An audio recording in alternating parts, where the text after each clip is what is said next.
Hello and welcome to the fourth episode of Athlete's Journey, Winning on and Off the Field, a special podcast series looking at the financial journey of athletes through the eyes of some of Australia's most influential sporting figures. I'm Brent Read, and today I'm joined by James Whelan, Managing Director of Barclay Pearce Capital and Head of Wealth Management, and former senior or current senior jump rope champion, and Robbie Farah, West Tigers legend and assistant coach and director of events, experience company 247. Welcome, Robbie. That's Brent. Hello, guys. Hey, Brent. How are you now? Good. Well, we should start off. Let's talk about how you guys got into your careers. I might start with you, James, because Robbie's well known, isn't he? Starting with me. I'm the son of an engineer. I grew up in a humble beginnings. Now, I've got a degree in human resource management and industrial relations. I was going to head in that direction of managing people and taking an HR role. I was just sort of distracted by finance and sort of went into it. Next thing you know, you know how to run a place, you know how to move a place, you know how to advise clients, you know the direction that you want it to work. And I've wound up here, sort of given the opportunity over here after running what we call managed discretionary accounts for a certain amount of time for clients. It's effectively running money on a discretionary basis. And now I was given the opportunity by Barclay Pearce to come and set up their asset management team and build that here. Just before we go to Robbie, give us an idea of what your actual role involves.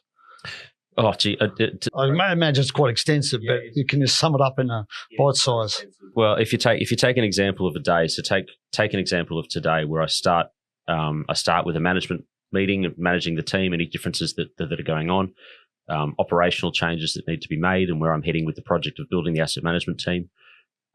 Moving into clients, new client acquisitions, making sure the clients are friendly because clients are your entire business, and then looking at trade ideas, overseeing any of the corporate deals that we've got going on at the moment, or any new ideas and innovations that we've got, and just helping direct sort of that traffic where that's going. And then now here's the podcast side of things, the promotion. Get to sit here with one of the greats and talk about whatever it is that we're talking about now, which is all important for getting the name of the firm. And then in about an hour or so, I'll be heading up to the IMARC conference, it's a mining conference, and meeting with some companies that we've got set up as corporate clients, and then maybe trying to get a few more corporate clients of that. After that, then back. That's the average day that I'm sort of looking at, everything to all things, and trying to build this as it sort of comes together. Is that a good example of That's what it's all? Yeah, it's a busy day, Robbie. Well, busy your day at the moment. What about you, Robbie? You're obviously well known for your rugby league career.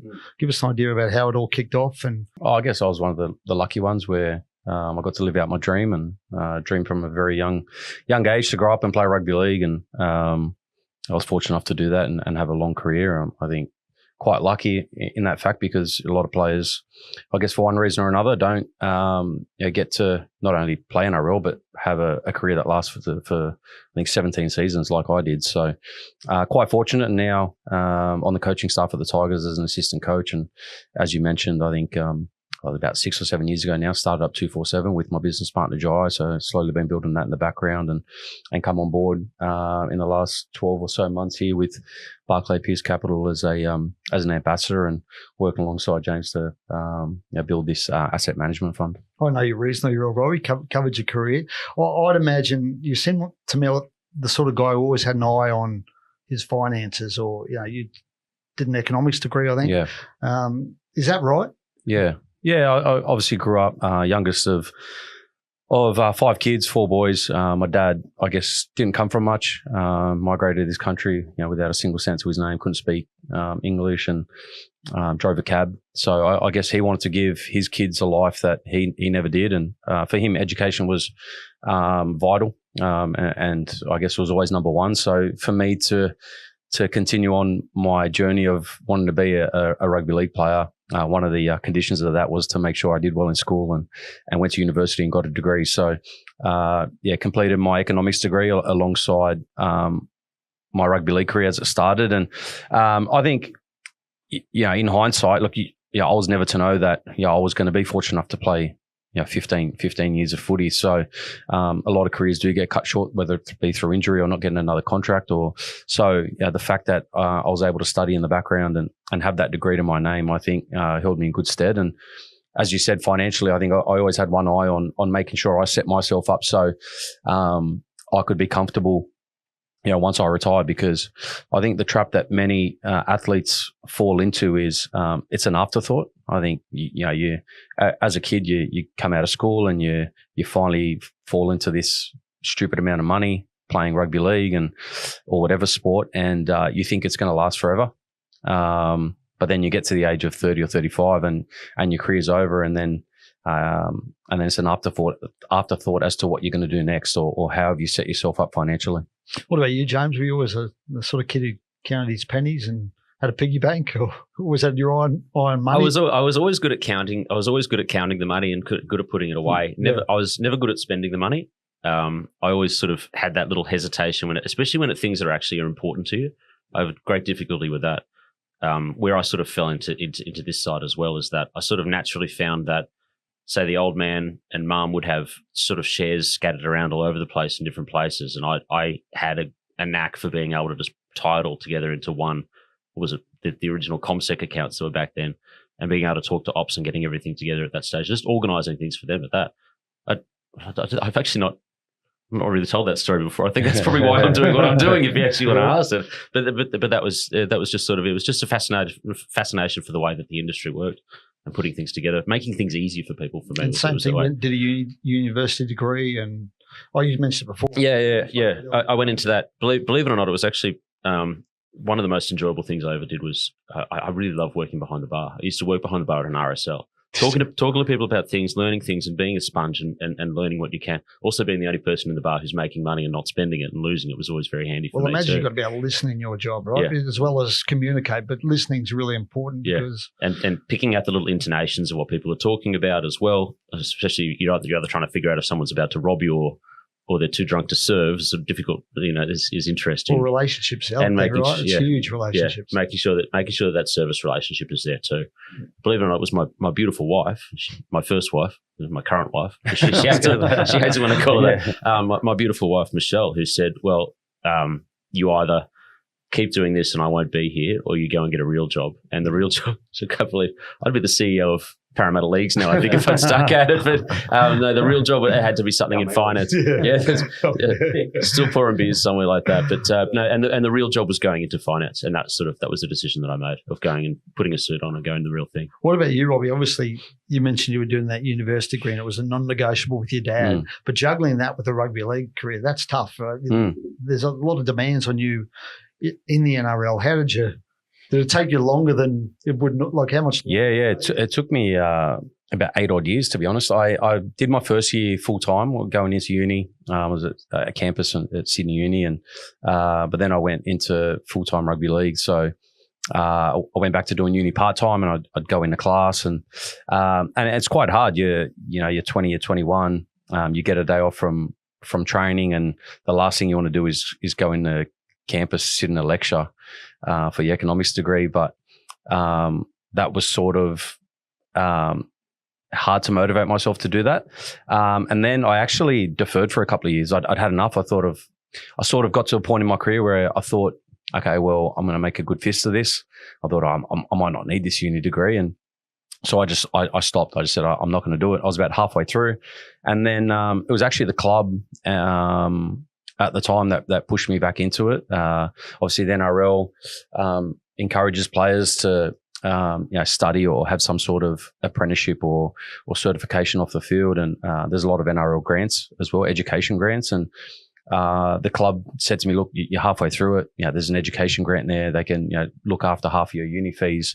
Why don't you just go back and complete your degree?" And I thought, you know what, I may as well. So, and the rest of my degree I actually did by correspondence, which for me was a lot easier because instead of having to travel into uni and physically go sit in a lecture, it was something I could do in my own time at home. Just get online.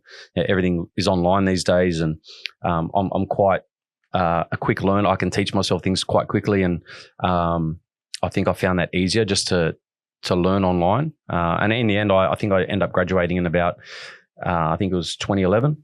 I graduated, and having my parents at my graduation, I think they were happier than I was, to be honest. But look, it's a great achievement, and I think for myself, when you meet people on the street or and they know you're a footy player, but then you tell them you got a uni degree, it's like they're actually quite surprised by it. So I'm actually quite proud of the fact that it does surprise people that there are some smart footy players out there, and I guess I'm pretty proud of that.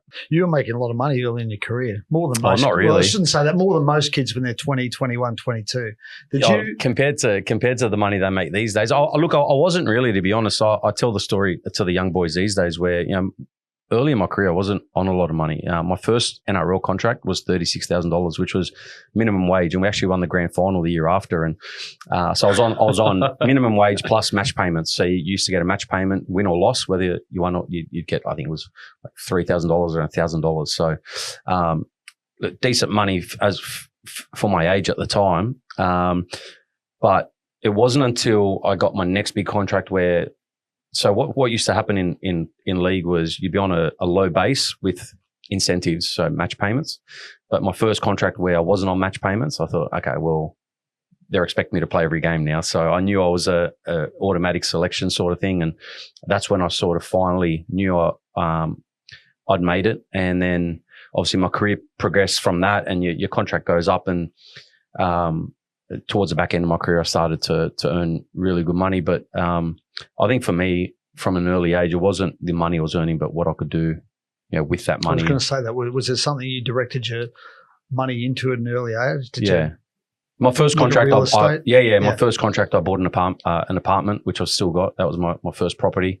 So I was always really interested in property. That was one of and it was something that really interested me from a very young age. I think maybe it came from my father, and I think the old.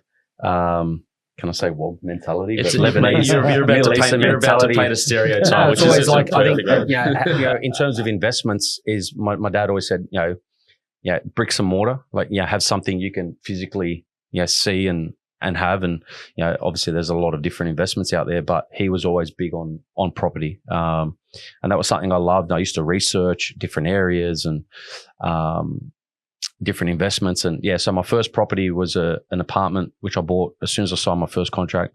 Bought an apartment in Annandale, which I still have. So, and then from there, I bought other properties, did a couple of developments. So the whole development side interested me, and that became a hobby away from footy, which was really good. Bought a house, block of land, which I bulldozed and built a duplex on there. So to see it actually being built from the ground up and being part of that process was quite interesting and quite fascinating, and that's something I really enjoyed. So property was the big one for me. And then obviously along the way there were different businesses, different investments, shares, things like that. But I always wanted to try and make my money work for me, and I will probably get to it later. But how I or what did I want to achieve out of that was I wanted to make sure that when I retired from footy, whenever that was going to be, I wanted to make sure that I didn't have to work if I didn't want to, or I wanted to work in what I wanted to do. I dictated that. I didn't have to go work for money because I was going to retire and I had X amount of dollars on a mortgage, and I had to go earn this money to pay it off. I wanted to be comfortable once I retired to make my own choices. And I think through my financial decisions early in my career, I was able to do that, or I am able to do that. James, Robbie touched on his dad then sounds like it was a big influence on his financial journey. Who sort of dictated or influenced you on your journey? Dad was more the influence on my engineering and sort of who I am as a person, but very close to my father in all regards. And we still speak almost every day. And that conducts the way that I conduct myself in business, which is great. But in finance, it was actually the first few mentors that I had coming into the first job that I had. The first job that I had was for $30,000, actually, Robbie. So I think I got you by six. I got him by six. As a junior assistant to an assistant. It was one of the senior guys, the head of the desk, who said he lived through the '87 crash when everyone got rolled in that particular thing. A lot of jobs lost at that time. Even though the market was actually up that year, can you believe it, start to finish? No one ever knows that. But he said the way that I survived '87 when I was about your age was I knew everything. And it actually sort of relates to something that Billy Joel actually says the same thing as a musician. He says, the way to survive in this industry, don't just know how to play piano and sing. Know how to do the tech, work the boards, work the lighting, and know how to do all of the stuff start to finish. The same thing in finance does as well. I think a better advisor and a better manager of people and just a better portfolio manager is someone who knows all of the back to front and knows all the people who do these things and why these things actually work the way that they do. I see a lot of advisors and they sit at the front end and they think, oh, I know this little part of the pie. You don't have to be an expert at all this stuff. You just have to know that it's there and respect why it is all there, and probably be nice to the people who are there as well, because you see some guys and they can't. You can't help people if all you know is your little patch. If all you know is, okay, if this account is working and something is wrong, someone asks you why is this particular thing off, and you have to then go and wait a 3-day answer to get something from the back when it's something you probably could have known. That has been the best advice for me, and that's probably why I've managed to survive in this thing from the front to the back. I've always managed to take notes. It's a great piece of advice. Take notes and learn how everything works from the front to the back. Well, that probably crosses over, Robbie. What about the best bit of advice you've received? I know we've had Sam on here who's your agent for a long time. Yeah. He spoke about the advice he gave to athletes who he looked after. And I imagine, you spoke about your dad, but I imagine Sam probably played was a significant influence on how you spent your money as well. But is there any piece of advice that sticks with you or resonates with you all these years later? Obviously Sam was a big influence. My three older brothers. So I did a fair bit with them as well. The biggest thing for me, and it's something I tell athletes now when I speak to them, is just to have a plan and be proactive with it. A lot of athletes, as I said, will wait until they get to the back end of their career and then try to come up with a plan on what they want to do. But by then you've almost missed the boat a little bit. I think from early on, have a plan, have a goal on what you want to achieve from your career financially, where you want to set yourself up for when you retire. And I still remember as when I started my career, I had a plan where, I wanted to have 2 or 3 properties paid off or comfortable so that I could retire and have that investment or that income coming in, so that, as I said, I didn't have the burden of, okay, well, what am I going to do next? Or I'm under pressure here. So that was my goal. So have a goal early, have a plan, and put that plan in place from a very young age. So you might be good to talk about that, because, setting financial goals or financial plans, and then the market might dip or property prices might drop. Like sometimes it's difficult to stick to that plan. Yeah.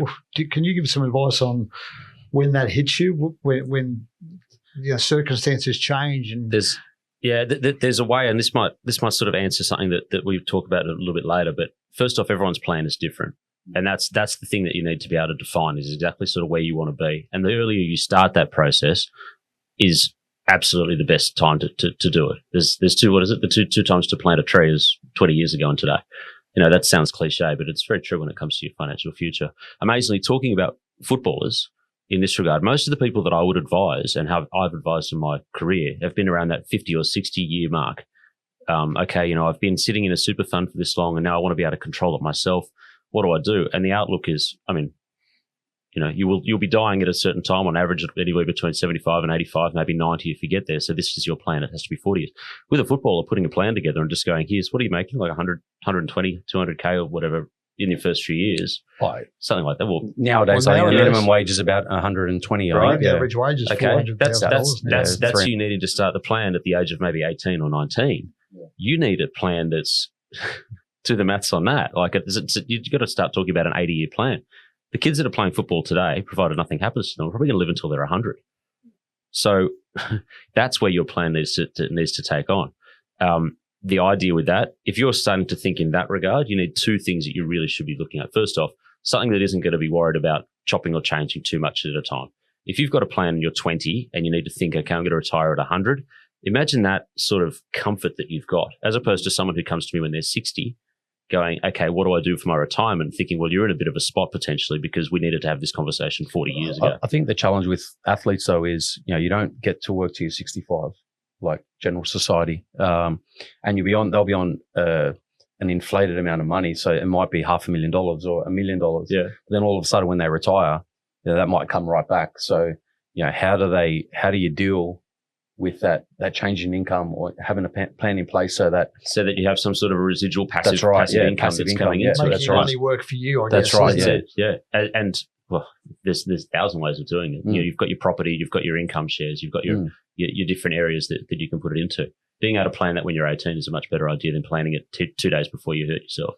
That's right. That's what, and that's what I was speaking about is starting early and having that plan, being proactive with it. And that was something I was fortunate enough to do, but a lot of footy players don't actually think about that until it's too late. You know, they obviously get caught up in the hype of it all and the fame and the glamour and the glitz, and you've got friends leeching off you and you're spending money, and a lot of them go down that path because it is hard. There's a lot of temptation there when you're out of school and then all of a sudden you've got $300,000-$500,000 and you're on top of the world.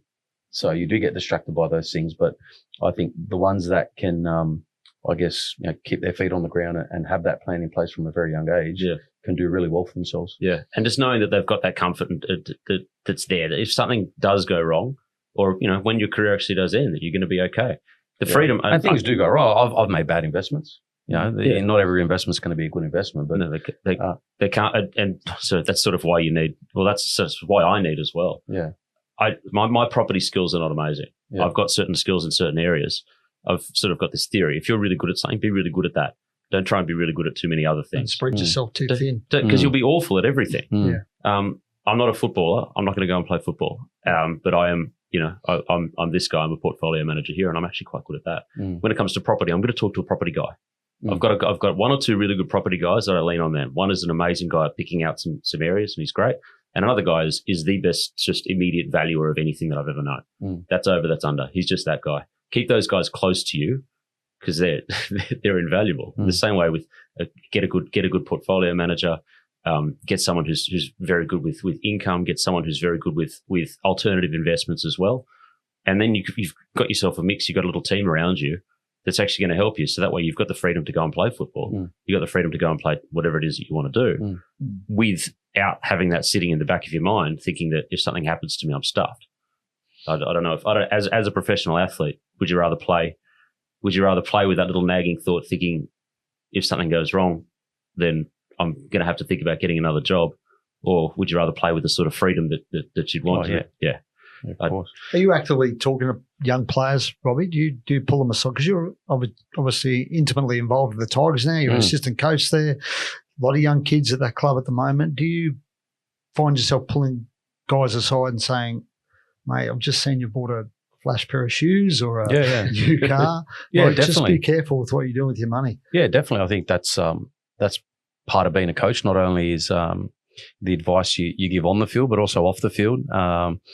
And as James was saying, if you're comfortable off the field, I think that translates into performances on the field too. So, I'm always, I guess, speaking about my experiences. I think a lot of the boys know that I invested in property and things like so that they'll sometimes will come to me and ask questions as well about what do I look for when I want to invest or whatever it may be. So, I try and I guess without knowing their situation too much or going into the X's and O's of it or how much are you earning and things like that, because that's none of my business. But I guess just speaking about my experiences and what I did and just making sure, as I said, they're thinking about it from a very young, just getting in their mind what they need to do to try and set themselves up. Instead of just changing the narrative around athletes and what the focus is there when you do get thrown into this stupid amount of money at a very young age.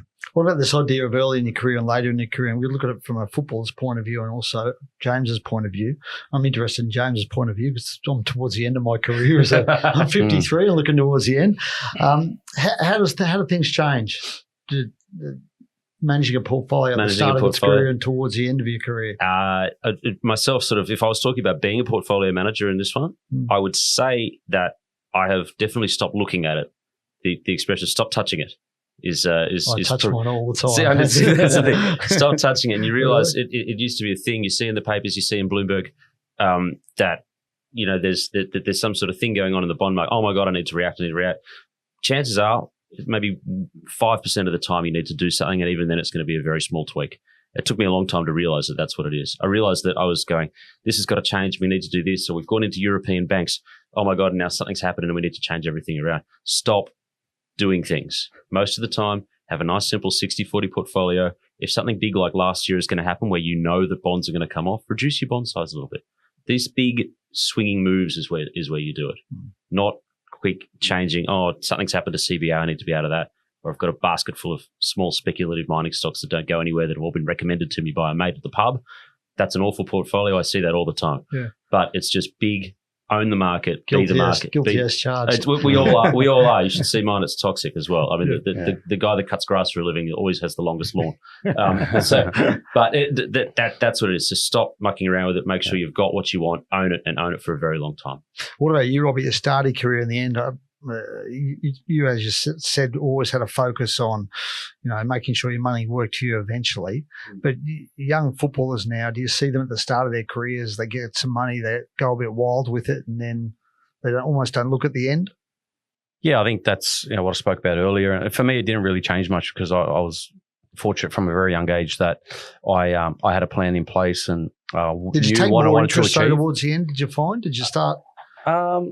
Not really. I think it was different for me because, and I think I see it with athletes where that it does change for them. Their priorities change because they'll be young and I guess a little bit selfish. They only worry about themselves and enjoying themselves. But then I guess that develops into whether it's getting married, having kids. So then it becomes about, okay, well, I need to look after my kids and set my family up. So they're looking for that big contract at the end of their career where they can do that and set themselves up financially. But for myself, I don't have kids. I was never married. I haven't been married. Still time, Robbie. Still time, mate. Yeah, there's still time. But what I'm saying is though, my priorities through my career never changed. I had that goal from the start where I wanted to have whether it was 1 or 2 or 3 properties paid off at the end of my career, so that the day I retired, I wasn't immediately thinking, oh crap, what do I need to do next to pay off my mortgages? So I wanted to be comfortable and have that plan in place. And that was quite constant through my career. It didn't really change much, to be honest. It's interesting that, we've got the question, how do you know when you've made it financially? I'm intrigued as to the differing viewpoints. So how do you know when you've made it financially, and James, what about you? Well, for me, as I just said there, the day I retired, I didn't have to go work if I didn't want to. And I don't say that flippantly or whatever. But and obviously I was 35 when I retired, so I needed to work. We didn't need to, Rob. You could have played golf. Yeah, I know, but you need to keep your mind ticking over and keep have a purpose and find another thing that motivates you, because obviously footy was all I knew my whole life. So, but at the same time, you see it all the time where a footy player retires and then they're on a job site, laying bricks a couple of weeks later. And for me, as I said right at the start of this show, was I wanted to do what I wanted to do with my work. It was always, I wanted to have that choice and that flexibility to work when I wanted to, didn't work if I didn't have to. If I wanted to get on a plane and go over to Europe and watch my beloved Liverpool play, I could do that. I had that freedom to do that. So for me, to answer the question, how I knew when I made it financially was when I knew I had that freedom to enjoy my life and not be, I guess, suffocated by having to work just to make ends meet. How about you, James? I think you and I have a different sort of look at work because I didn't spend 16 years running headlong into front rowers. I think that it's easy to step away from that and think, okay, now I'm not going to work. I think that if I didn't work for a while, I'd go absolutely ridiculous. Yeah. And I like the idea of having to go in and do something and having to go in and having that. That's just me. But the idea is that there are two different people with completely different ideas. I do too, but again, what I was saying, I just wanted that flexibility because as an athlete, your life is so structured. You live a structured life for so long where breaking free, that must be where incredible. To be and what to do and what to eat and you need this much sleep and whatever. So when I retired, I wanted the flexibility and freedom to enjoy my life if I wanted to. I still wanted to work and I still have to work, but I can choose when I did and when I did and you don't. Yeah. So the flexibility was a really big thing for me. Yeah, I see what you mean. Mine is the idea with me is being able to just spend some time with the family and things like that. I've got very, very small ones down on the farm, have a look at the cows, those very, very small things. Or for me, it's how do I know I've made it financially is when I can I'm sitting just somewhere and there's nothing going through my head. And that's it. You know that everything is sort of behind you and backed up. Spending time with the girls, potentially going to the Olympics to watch the jump rope up there, and my daughter who's quite skilled at it. That sort of stuff. Taking the time and going doing that. If you can do that, then you can't. Having to work until I'm well and truly past the age where I'd want to be working. that's not a win at all for me. I mean, you aspire to help people in their retirement and financially. Is that the goal you set for them to be able to? Theoretically, it should be. However, everyone's got a different idea of what that end goal should be. For some people, a win is like what I said, very simple sort of. I get some time on the farm a few weeks out of the year, and I can make a call and I can maybe shave off a Thursday afternoon to go and play golf with some clients or something like that. That's sort of a win for me in where I'm getting to. For clients, a lot of the clients, a win for them is I want to have a big house somewhere in the Whitsundays. It's like, okay, well, we need to sort of tweak how we're going to go with that. For other people, and it's a very sort of simple thing, it's just like I want to just sell this particular thing and just move up to this other very small thing that's up there. That's very nice, sort of humble. For your guys, Robbie, that a lot of them would be, I want, some of them would be, I want the house that's in Mallorca. Or a big, nice sports car. Nice, or I want to get a Lamborghini. Okay, great. We'll get a loan, get a Lamborghini tomorrow. Great. What happens after that? I don't know. But everyone's got that different goal. And then putting that team around you to actually try and help there and get that plan to that goal is sort of now that's the hard part, and that's where I come in. I suppose the simple one is everyone's goal is to be happy, right? Happy and if you're financially comfortable, it helps you be a little bit happier in retirement. Usually I would, but I've met a lot of people who seems like their goal is to be very much unhappy. And I think that maybe there's a little bit more time outside looking at cows would probably help that situation. But yeah. Okay, let's finish with a bit of financial advice or a bit of life advice. Give us one snippet of advice you would give to young athletes, I guess young people in general. As I said, be proactive, start early, and I think diversify. As I said, I've made bad investments, I've made good ones, but I think if you've got that diversity across the market. Can I ask you about that? You mentioned the bad investments before. Can you give us maybe you don't want to delve into it, but is there an advantage of something, an example, of something maybe you did that you look back on now and go, man, that wasn't smart?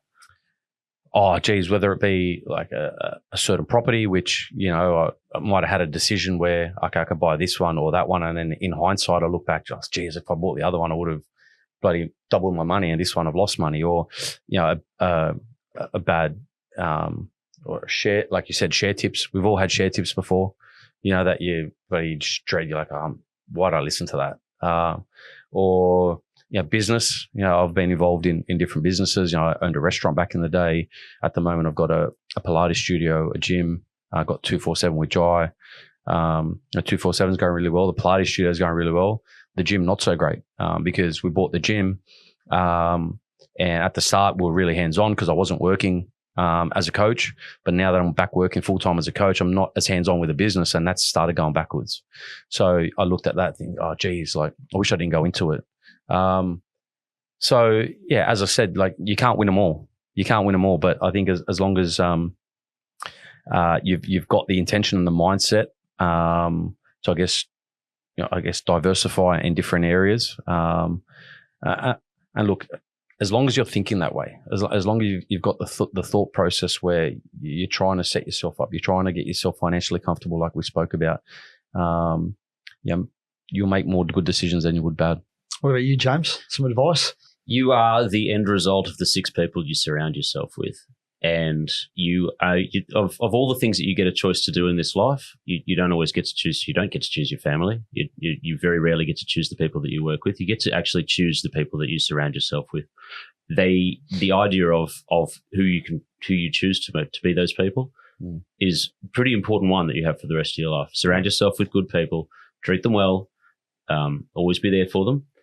Listen to them when they give you advice, and at that same stage, don't always just follow them blindly on these things. But the 6 people that I've surrounded myself with are sort of very important to me, and that's sort of where you go. And in all decisions as well, the advice that you get financially and in professionally, it's you can't do it alone. You can't do it alone. You said that, and like as you said that, I'm nodding because you're 100% right. I am where I am today, but because of those people around me. I did surround myself with good people. I was fortunate enough to have, my older brothers and good friends and that network around me where, they support you, they guide you, they give you good advice. They want what's best for you too. And it's not always the case. I've seen so many times where people surround themselves with bad people and they lead them down the wrong path. So, yeah, I really like that one. Yeah. No. What's your advice for that? We just briefly, we mentioned it before, the random share tip you get occasionally.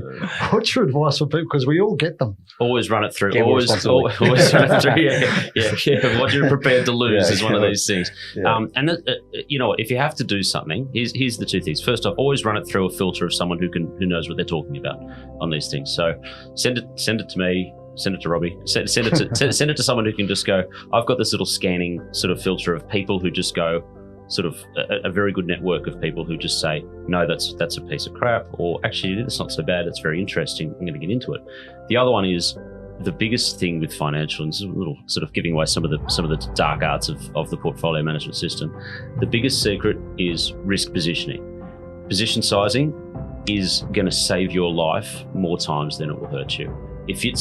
Think about the risks that's there. Think about how much you're prepared to lose. Like you just said, it's no joke. I mean, that's a punt, taking on some of this. You just go, you know what? I'm prepared to lose 0.5% of my entire portfolio on this thing that someone's just said, good. And then it's there. And if it goes away, it goes away. The chances are that the return that you're going to make on it is going to be significant. But you've got to think about the other side too. Position sizing is very important. I think that's the hardest thing for your average. Look, I've got farmed off some of my super and I dabble in the share market. And the hardest thing is knowing when to sell. Yes. It's easy to know when to buy, right? Well, it's easy to buy, but knowing when to cut your losses and get out and when to take your profits and get out, that I reckon is the hardest thing for your average. Can you believe it? We actually did say that have a plan was part of it, not only with your career, but every single investment that you make, you have to have an exit strategy on either direction too. So when you go into one of these things, it's small stocks and big as well. You say at this point, it's because you know why it is you're going to get into it. And therefore, you know that if it drops through here, maybe I need to exit, or if it drops through there, I'm not exiting, I'm going to hold this thing for dear life. That's a plan. There's both valid position sizing. As long as position sizing is good, both of those ideas is fine.